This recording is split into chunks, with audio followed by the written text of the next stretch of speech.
What's up everybody, this is James from James the Bike Guy, and today, around my parts, it's snowing 2 inches every hour for the next 6 to 7 hours, so work got canceled, and luckily, that was pretty fortuitous, because Insta360 reached out a few weeks ago to see if I'd try out their 360-degree camera. So I figured what better way to spend a snowy day than create this review for you, and we'll try our hand at tech reviews rather than bike reviews.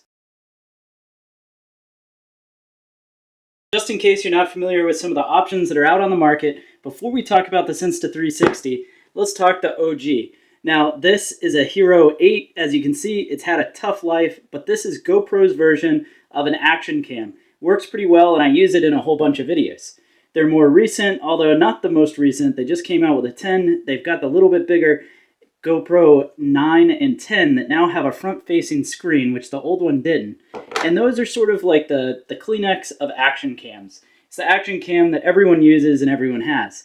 And last year, I ended up picking up this, which is a Insta360 Go 2, which is a really cool tiny action cam. This has a sensor about the same size as a GoPro, but you can see it's way tinier as well as it's magnetic. So you can wear something like this, which is essentially a necklace, and then it can just magnet right on without needing a chest mount. So that was a pretty neat thing. And when Insta360 reached out and said, hey, would you like to try the 360 One X2? Heck yeah.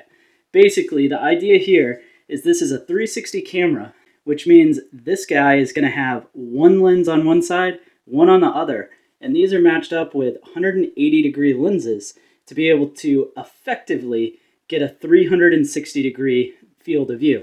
So take your two GoPros, stick them together, and now you've got a 360 camera. Regarding the outside of the Insta360, we've got a lens on both sides, and we'll take the protective plastic off for the first time there, and that's going to be the lens. Now, you have that on both sides, but one thing I don't necessarily like is they obviously protrude from the body, so I wonder how often that's going to get banged up. Maybe they sell a cover or something like that.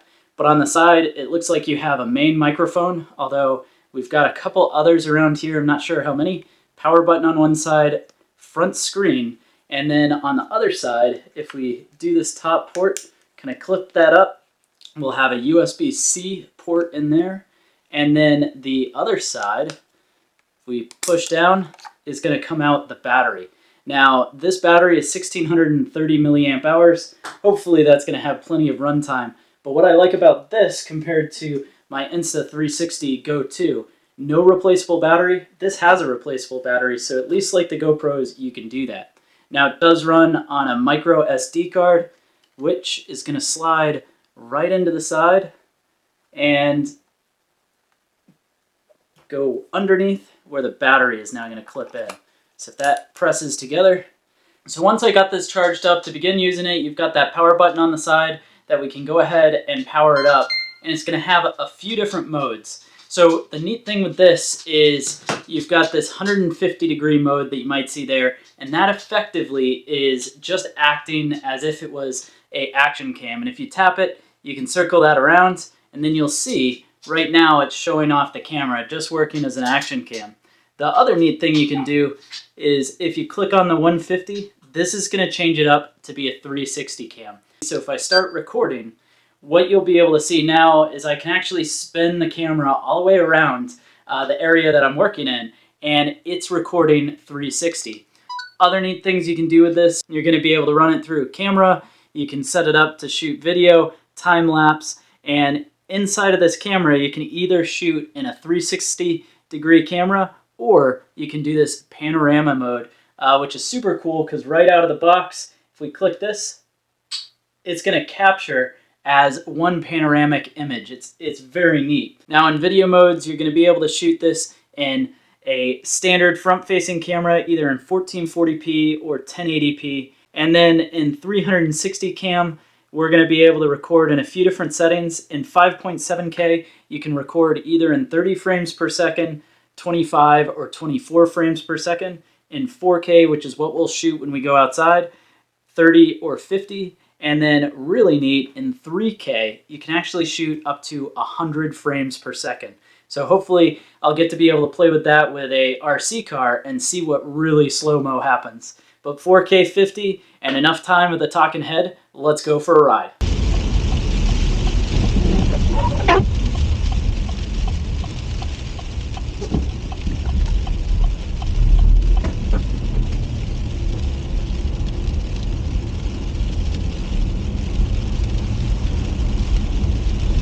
So we've caught a bit of a downtime in the snow forecast, so it's a perfect chance for us to get out with this Insta360 X2. Now, having owned their Go 2, the smaller one, a couple of things I'm going to be really interested about with this when we start using it is the first piece, of course, how's it going to do with sound? So the Go 2 is super fun, but it doesn't do that great with a huge amount of wind noise. And then the other thing is for whatever reason, the stabilization gets a little wonky when it comes to playing in snow. I don't know if it's too flat of a surface or something like that. It doesn't give enough data points for it to figure out the stabilization. But that's going to be the other thing that I really want to check out.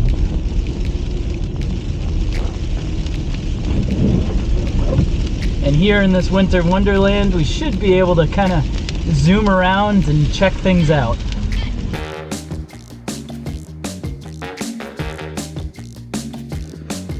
All right, off we go in the snow here. Frozen tundra it is. Tipsy, let's go this way. So it probably looks pretty funny with the Insta360 directly in front of me. But that's what's going to work out on this road here. And I'm curious to see what the image looks like. I'm hoping it's awesome.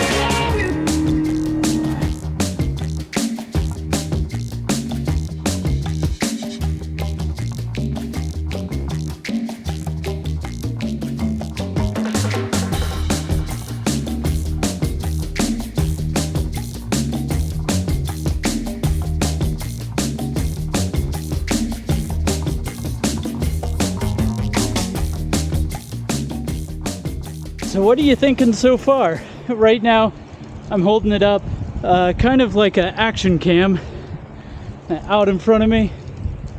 Curious to see how this looks. Woo! I have no doubt I look a bit like an idiot with my unicorn going. But look at that snow. I'm out of breath. It's actually ridiculously difficult to ride in stuff like this. But hopefully footage is worth it. I can't see it, and I'll be interested to see how that magic removal works. But get down this. Woo! Yeah.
Enough with this lame fat biking. It's time to go do something with a bit more action.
Well, after watching all that, what is the verdict of this Insta360 One X2?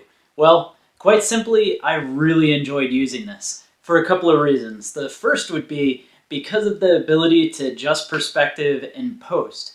You can basically use this and create a whole bunch of shots almost as if somebody else was riding with you, all from the one camera, the one take.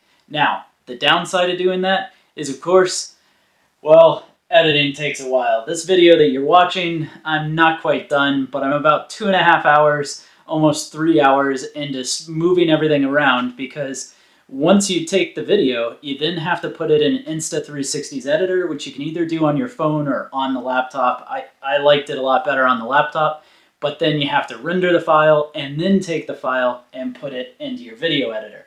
Well, anyways, that one challenge does result in some really cool shots. And in just about every scenario, except for the 100 frames per second in 3K, I thought it was pretty crispy. It looked nice, it did a great job of stabilizing, and I was really impressed at how well it made the invisible stick basically go away, really making for that wild look as if there was nothing holding up the camera at all.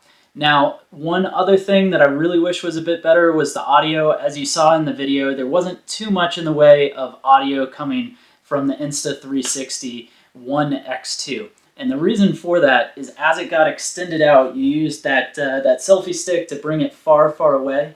What would end up happening is the mics were not quite powerful enough to pick it up over the exterior noise. Now, one thing I'd like to try is it does have an AirPods mode. I don't know if that means that you can connect any Bluetooth headphones, but it would be pretty cool to get this connected up with a wireless mic for making much better audio and probably better riding vlogs. Well, anyways, the short answer is this thing is cool.